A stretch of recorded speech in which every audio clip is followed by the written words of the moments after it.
일이 뜻대로 안 될 때, 이런 제목을 가지고 오늘 본문을 묵상하면 참 좋을 것 같습니다. 우리 출애굽기 5장의 내용은 이런 겁니다. 이제 3장에서부터 모세가 하나님의 부름을 받지요.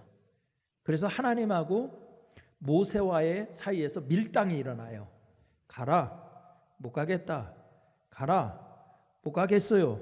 막 이 하나님과의 그 소명의 자리에서 그 하나님의 거룩한 사명과 인간의 그 나약함, 염려, 이런 사이에서 계속 밀당이 벌어지고 마침내 이 하나님이 보여주신 확신적인 사건들, 내가 함께 해주겠다, 함께하는 표는 이런 것들이 있다, 너 지팡이 한번 던져볼래? 뭐 이런 거에서부터 시작해서 하나님은 살아계신 하나님이심을, 그리고 전능하신 하나님이심을, 그리고 우리 사람과 함께 하시는 하나님이심을 친히 보여주셔요. 그때서 이제 모세는 하나님의 사명을 붙들고 바로에게로 갑니다. 그리고 바로에게 가서 하나님이 말씀하신 대로 말씀을 선포하는 거예요. 하나님이 그러는데요, 바로왕이요, 하나님이 그러는데요, 내 백성을 해방시키래요. 이렇게 지금 하나님 일을 쫙 첫발을 내딘 겁니다. 그러면 이 첫방에 딱 이게 일이 해결돼야 되잖아요. 자기가 기획한 것도 아니고 모세가 뭐 의도나 정치적인 이 노림수를 가지고 한 것도 아니라 하나님이 계획해서 하나님이 가라고 한 일이기 때문에 그거 하나님이 하시는 일 첫 번에 선포하면 쫙 시온의 대로처럼 풀려버려야 되는데 그게 안 돼요. 5장 내용을 보면 이게 웬 덤택이냐고요. 모세가 가서 바로에게 하나님이 그러는데 내 백성을 해방시키래요. 그러니까 여호와 하나님이 누구요? 듣도 보도 못한 어디 무슨 신이요? 뭐 이러면서 아예 모세가 선포한 여호와를 부정하면서 한 발짝 더 나갑니다. 너희들이 정신을 못 차렸구나. 지금 너희들이 지금 배가 불러가지고 괜히 나가겠다니 못 나가겠다니 일을 하겠다니 못 하겠다니 이런 거는 너희들이 지금 뜨거운 맛을 못 봐서 그래. 한번 너희들 뜨거운 맛 좀 봐라. 그러면서 출애굽기 5장에서 이스라엘 백성에게 더 학대를 막 합니다.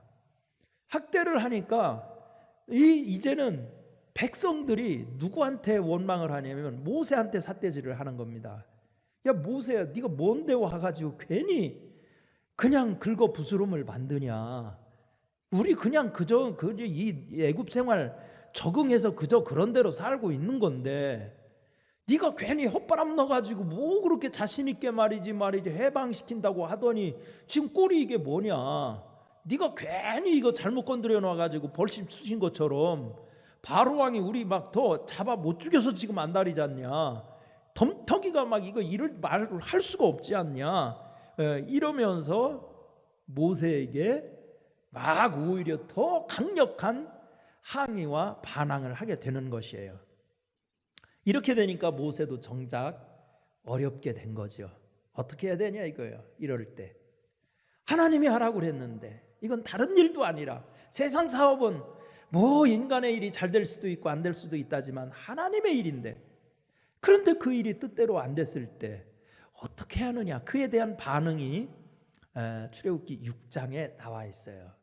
그러니까 모세도 이제 하나님한테 가서 일러야 될 거 아닙니까. 하나님, 내 지금 이렇게 됐어요. 하나님이 하라는 대로 했더니 말이지요, 바로는 강팍해졌고 더 열내고 이스라엘 백성들 더 힘들게 만들고 이러고 있어서 내가 지금 어디로 도망가야 될지 몸둘 바를 모르겠습니다. 이 일을 어떻게 수습해야 될지 내가 몸둘 바를 모르겠습니다. 그렇게 하나님 앞에 일러요. 일르니까 오늘 본문에서 여호와 하나님께서 다 이제 말씀하시는 게 나오는데요, 이 일이 내 뜻대로 안 될 때 몇 가지 교훈이 있습니다. 5장 22절을 먼저 읽어봅시다. 5장 22절. 5장 22절이죠. 함께 읽습니다. 시작. 모세가 여호와께 돌아와서 아뢰되 주여 어찌하여 이 백성이 학대를 당하게 하셨나이까? 어찌하여 나를 보내셨나이까? 아멘. 모세가 어려움에 봉착했을 때, 자기 뜻대로 일이 풀리지 않았을 때 한 일은 하나님께 아뢰다는 겁니다. 아주 단순한 진리예요. 아주 단순하기 때문에 사람들은 무시합니다, 이런 방법들을. 그런데 신앙생활은 정말 능력 있는 것은 단순한 방법에서 더 나옵니다. 그러니까 이런 어려움을 당했을 때는 모세처럼 그냥 순진하게 애기처럼 다 하나님 앞에 가서 이르는 거예요. 아뢰는 거예요. 이렇게 됐어요, 하나님. 이게 어쩐 일이에요 하면서 하나님 앞에 아뢰더라 이거예요. 하나님께 아뢰라. 우리는요, 문제를 만나면 하나님 앞에 아뢰기보다 문제를 묵상하는 경우가 더 많습니다. 그래서 곱씹고 그놈이 한 말을 곱씹고 그 인간들이 한 행동이 도대체 그게 맞는 건지, 그게 이성적으로 인간 상식적으로 진짜 목사 세계에서 저따구로 행동을 해야 돼? 곱씹다 보면은 이게 안에서 더 커요. 그런데 성경에서도 보면은요, 이 묵상의 특징이 있어요. 묵상은 열매를 맺는다는 거예요. 그 시편 1편 말씀해 보세요. 복 있는 사람은 누구예요? 죄인의 길에 서지도 않고 오만한 자의 자리에 앉지 않고 말이죠. 어떻게 하는 거예요? 오직 여호와의 율법을 즐거워하여 그 율법을 주야로 뭐 하는 자로다? 묵상하는 자로다. 시편 1편 2절에 나오죠. 묵상하는 자로다. 그럼 묵상하면 어떻게 되느냐? 3절에 보면 이는 시냇가에 심은 나무가 시절을 쫓아 과실을 맺으며, 이렇게 돼 있어요. 묵상하면 열매를 맺는다는 거예요. 말씀을 묵상하면 말씀의 열매가 맺혀요. 문제를 묵상하면 문제가 맺힙니다. 그런데 우리는 진짜 일을 당하면, 저부터도 그래요. 막 속상하면 누구한테 모욕을 당했다. 그러면 곱씹다 보면 밤에 잠도 안 오고, 밤에 잠만 안 오나요? 불면증 걸리면 이제 막 입맛도 떨어지면 사람 만나기 싫고, 이게 막 연쇄적으로 아주 우울증적으로 막 이게 막 번진단 말이에요. 우리가 그래요. 어려운 일을 만나거나 일이 내 뜻대로 안 풀리면 하나님 앞에 아뢰기보다는 그 문제를 묵상하는 게 우리의 습성이라는 겁니다. 그런데 성경에서는 그렇게 하지 말라는 것입니다. 문제를 묵상하지 말고 기도하라는 것입니다. 그래서 빌립보서 4장 6절부터 그렇게 말하잖아요. 아무것도 염려하지 말고, 그러니까 문제를 묵상하지 말고 오직 모든 일에 기도와 간구로 너희 구할 것을 감사함으로 하나님께 아뢰라. 그러니까 아뢰라는 거예요. 하나님 앞에 일르라는 거예요. 기도 너무 어렵게 정의할 거 없습니다. 일르는 거예요. 아뢰는 거예요. 하나님 앞에 다 일러 바치는 거예요. 그게 순전한 기도라고 얘기할 수 있어요. 그래서 오늘 본문에서도 모세가 일이 뜻대로 안 풀려가지고 백성들의 원성만 막 사가지고 이렇게 되니까 하나님 앞에 가서 막 아뢰는 거예요. 이렇게 다 일르는 거예요. 그러면 하나님께서 기도하면 기도의 열매를 주신다 이거예요. 그래서 빌립보서 1장 9절부터 11절 말씀에 보면 우리가 하나님께 기도하면 지식과 총명을 풍성하게 채워주신대요. 지혜와 계시의 정신을 주셔요. 그리고 지극히 선한 것을 분별할 수 있는 분별력도 주십니다. 그리고 문제가 있을 때 기도를 하면, 문제를 묵상하는 대신 하나님께 아뢰면 의의 열매를 맺힌다. 이 빌립보서 1장에 나온 말입니다. 뿐만 아니라 빌립보서 4장 6절부터 7절 말씀에 보면 그런 문제가 있을 때 하나님 앞에 아뢰, 일러, 기도해. 그러면 마음과 생각을 지키신다는 겁니다. 마음과 생각을 지키신다. 히스기야가 죽을 병에 걸렸을 때 이사야서 38장 말씀에 보니까 벽을 향하여 기도했다. 그러니까 세상 것 의지 안 하고 오직 하나님만 바라보았다는 얘기죠. 또한 이사야 37장 14절 15절 말씀해 보니까 아수르가 침공해가지고 협박해요. 날마다 협박 외교 문서 보내가지고 존말할 때 히스기야야 일찍 항복하면 내가 좋게 봐줄게, 막 이런 협박 편지가 계속 오지요. 그런 협박 편지를 받았을 때도 히스기야가 한 일은 그 편지를 들고 성전에 올라가서 하나님 앞에 읽는 거예요. 하나님, 이 편지 좀 보세요. 편지 들고 가서 다 하나님 앞에 시시콜콜하게 읽어요. 그게 기도예요. 그렇게 하나님께 아뢰면 하나님께서 음성을 들려주시고 문제를 해결시켜 주신다는 겁니다. 그래서 찬송가 365장에 보면 마음속에 근심 있는 사람 주 예수 앞에 다 아뢰라. 아멘이죠. 주 예수 앞에 다 아뢰래요. 369장 찬송에 보면 죄짓 맡은 우리 구주 어찌 좋은 친구인지 사람들이 어찌하여 아뢰를 줄을 모를까. 그렇게 기도하라고 그랬는데 그거를 못해가지고 쉬운 일을 어렵게. 우리 신앙생활도 어려운 일을 쉽게 하는 사람이 있고요, 쉬운 일을 어렵게 하는 사람이 있어요. 누가 현명할까요? 말도 그렇죠. 아주 쉬운 말도 어렵게 해. 그래가지고 사람 머리 복잡하게 하는 사람이 있는가 하면 어려운 말도 쉽게 하는 사람, 은사죠 그거. 그런데요, 우리 하나님께 기도하면 어려운 문제 다 풀어주십니다. 자, 두 번째, 일이 뜻대로 안 될 때 어떻게 해야 되느냐. 그거는 이 말을 묵상해야 돼요. 나는 여호와로다. 이 말을 묵상해야 돼요. 나는 여호와로다. 2절을 한번 읽어보실까요? 2절 시작. 하나님이 모세에게 말씀하여 이르시되 나는 여호와니라. 근데 이 말이요 6절에도 나오고요 8절 29절. 그러니까 6장에서 4번씩이나 반복하는 말이 있어요. 뭔 얘기 문단이 끝날 때마다 나 여호와야 이렇게 얘기하는 거예요. 자, 여기 본문에서 모세가 한 질문은 이런 겁니다. 하나님, 어찌해서 이 백성을 학대당하게 하셔요? 이거예요. 그러니까 하나님 말씀대로 했는데 일이 더 좋아져야 되잖아요. 좋아진 게 아니라 오히려 막 바로가 더 학대를 했어요. 그러니까 모세가 이해가 안 되는 거예요.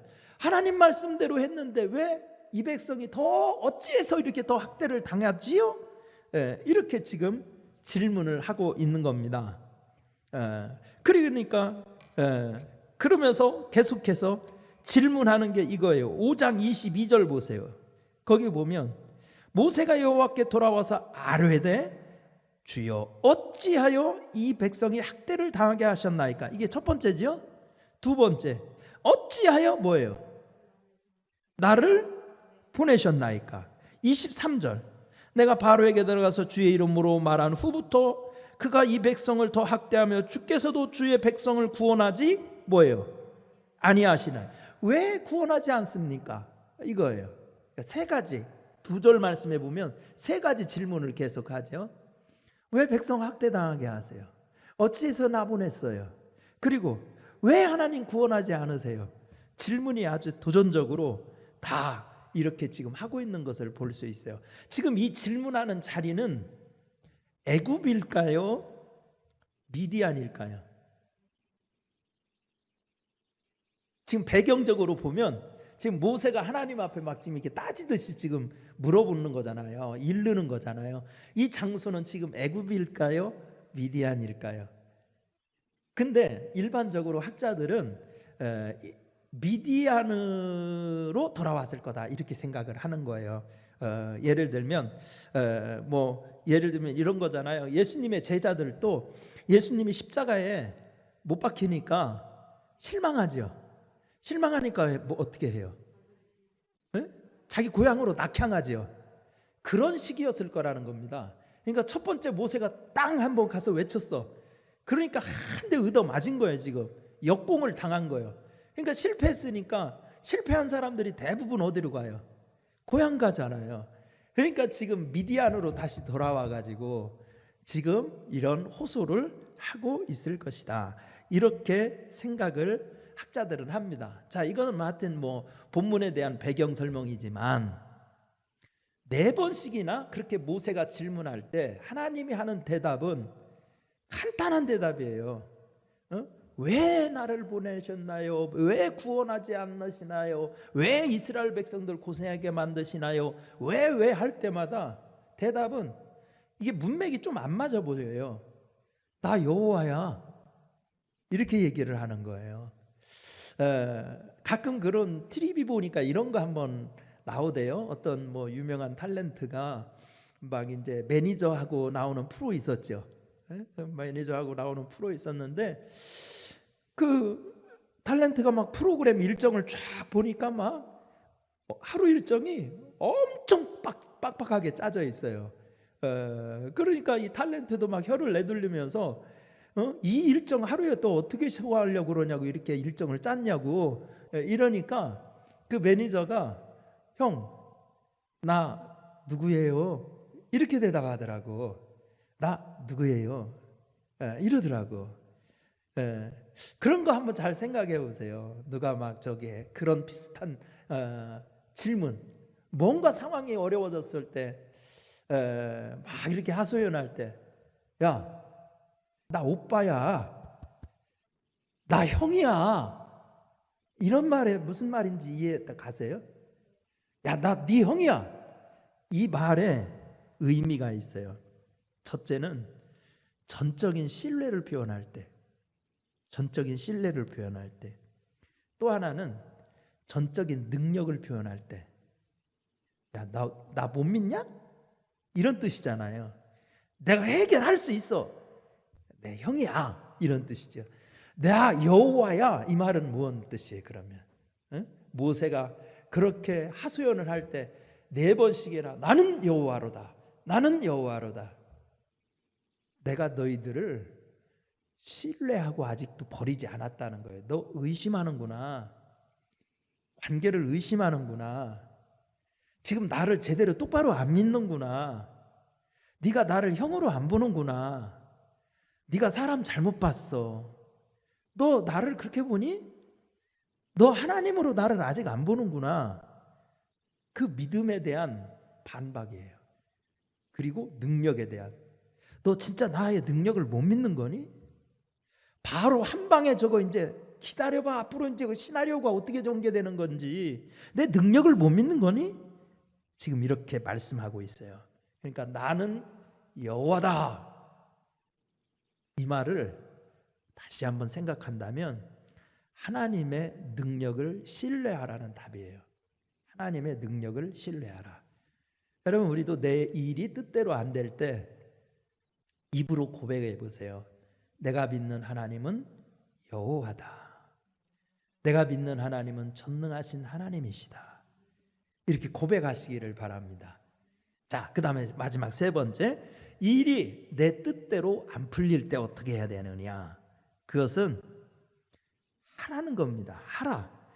오늘 본문에서 8절을 한번 읽어봅시다. 8절 시작.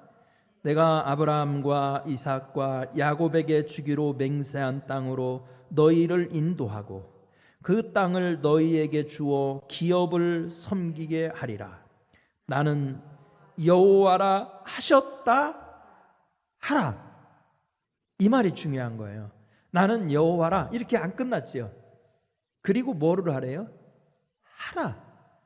그러니까 고백하는 게 중요한 거예요. 마음으로 믿는 게 중요한 게 아니라 입으로 뭐 해야 돼요? 시인. 로마서 10장에 그거잖아요. 마음으로 믿어 의에 이르고 입으로 시인하여 구원에 이른다. 근데 여기서도 보니까 나는 여호와라, 이거는 신앙이에요. 하라, 고백이에요. 그러니까 우리 신앙생활에서도 정말 뜻대로 되지 않을 때 잘 해야 되는 것은 신앙 고백이에요. 하는 거예요. 내가 믿는 하나님은 전능하신 하나님, 내가 믿는 하나님은 사망의 음침한 골짜기에서도 보호해 주시는 하나님. 이 고백이 중요하다는 거예요. 하라, 하라. 그래서 11절 말씀에서도 보세요. 들어가서 애굽 왕 바로에게 말하여 이스라엘 자손을 그 땅에서 내보내게 하라. 그 다음에 29절에서도 보면 뭐라고 됐나 보대. 여호와께서 모세에게 말씀하여 이르시되 나는 여호와라.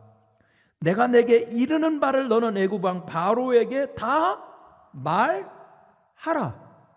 이게 중요한 거예요.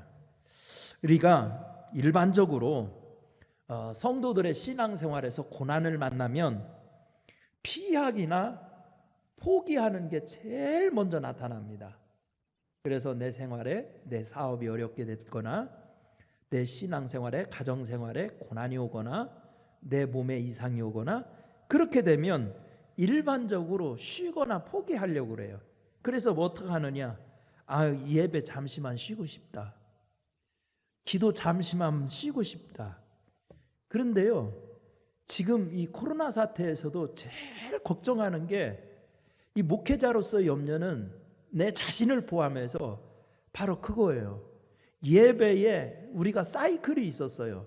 주일 예배, 주일날마다 걸어서 오든 차 타고 오든 여기까지 오는 계속된 사이클이 있었어요. 근데 지금 어쨌든 외부적인 상황 때문에 그게 지금 멈춰져 있잖아요. 그러니까 일단은 외적으로는 쉬고 있는 거예요.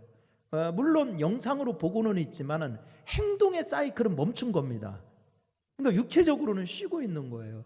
근데 그럴 때 제일 위험한 것은 이게 습관이 된다는 겁니다. 이 쉬는 것도요, 계속 반복되면 습관이 됩니다. 그래서 기도도 잘했던 사람도요, 내가 너무 지금 마음이 고달퍼서 기도할 정신이 아니야. 잠시만 쉴게. 그래서 쉬는 게 하루 이틀 쉬다가 일주, 2주 쉬다가 한 달, 2달 쉬다 보면요, 그게 습관이 돼요. 그래가지고 기도 영빨이 다 죽어요. 그래서 옛날에 그 뜨거운 기도가 안 나옵니다. 그리고 그 기도의 뜨거움을 다시 회복하려면 그렇게 한번 식힌 거 다시 열받게 하려면은요, 이거는 더 힘듭니다. 그래서 식기 전에 우리가 계속적인 반복을 해야 돼요. 하라. 행동, 입으로 고백하는 신앙 고백도 중요하고 몸을 움직여서 반복적으로 영적인 훈련을 하는 것이 필요한 것입니다. 그래서 신앙생활에서는 규칙적인 것이 얼마나 필요한지 모르죠. 그래서 2000년 기독교 영성의 이 역사를 보면 수도원 운동이 아주 이렇게 타이트한 군대 시간표처럼 짜 있는 것도 그런 거예요. 가장 기독교 역사에서 영성훈련에 오래되고 전통 있는 방법, 침묵 훈련, 새벽에 일어나 기도하는 훈련, 노동하는 훈련, 완전 군대식으로 짜 있어가지고 반복적으로 하잖아요. 반복적으로 하다 보면 거룩한 습관이 배게 돼 있단 말이에요. 자, 하라는 것입니다. 자, 하나님의 신앙생활 하는 데 있어서도요, 우리 운동하는 거하고도 비슷해요. 운동하는 사람들 또 권투 같은 데서 하는 거 보면 많이 그런 말 하잖아. 해설하는 사람이 공격이 최선의 방어다, 뭐 이런 말 하잖아요. 이거 신앙생활에서도 통하는 말이에요. 공격이 최선의 방어예요. 근데요, 마귀는 있잖아요, 그냥 시원찮은 공격이라도 하는 건 싫어합니다. 그러니까 막 내가 막 몸이 피곤해가지고 막 졸며 기도하고 막 그냥 시원찮게 기도해도요, 약한 공격이라도요, 마귀는 하는 거 싫어해요. 그런데요, 약한 공격이라도 안 하면 마귀는 되게 좋아합니다. 그러니까 어려울 때라도 해야 돼요. 그래야 원수 마귀의 일을 이기고 나중에는 안 되는 일도 되게 하는 길로 나갈 수가 있게 되는 것입니다. 여러분, 우리 히브리서 10장 38절부터 39절에 보면, 또한 뒤로 물러가면 내 마음이 그를 기뻐하지 아니하리라 하였느니라.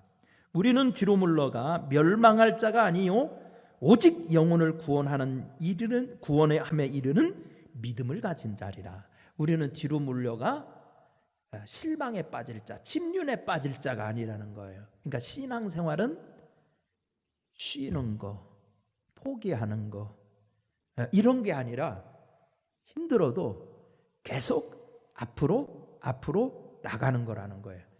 그래서 하나님이 모세에게 알려준 방법은 첫 번째, 지금 이게 한번 첫 번째 한 거잖아요. 도전도 하나님 말씀 듣고 지금 바로한테 가서 한 번 말한 거예요. 근데 한 번 말하고 아유 못해 먹겠네 이렇게 되면 안 된다는 거예요. 그러니까 또 가. 그래가지고 우리도 그런 말도 오직하면 속담에 있겠어요. 10번 찍어 안 넘어가는 나무 없다.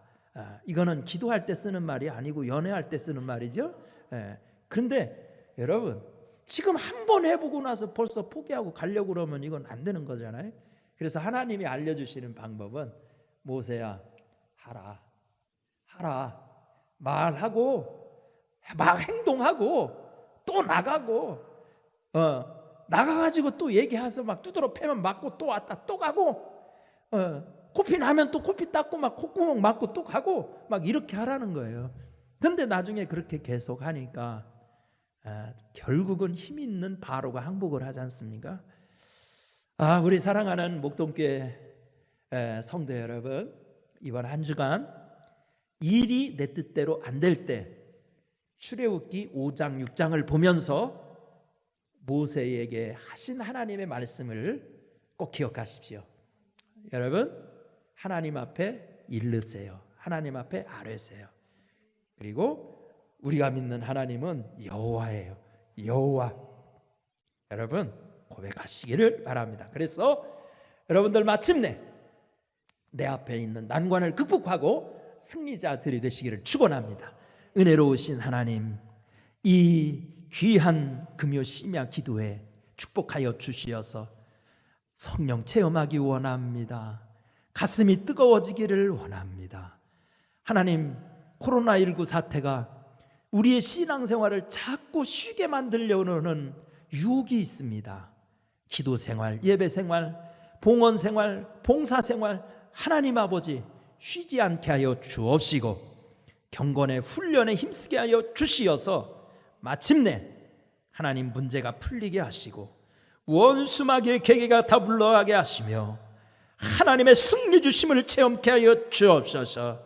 예수님의 이름으로 간절히 축원하옵나이다. 아멘.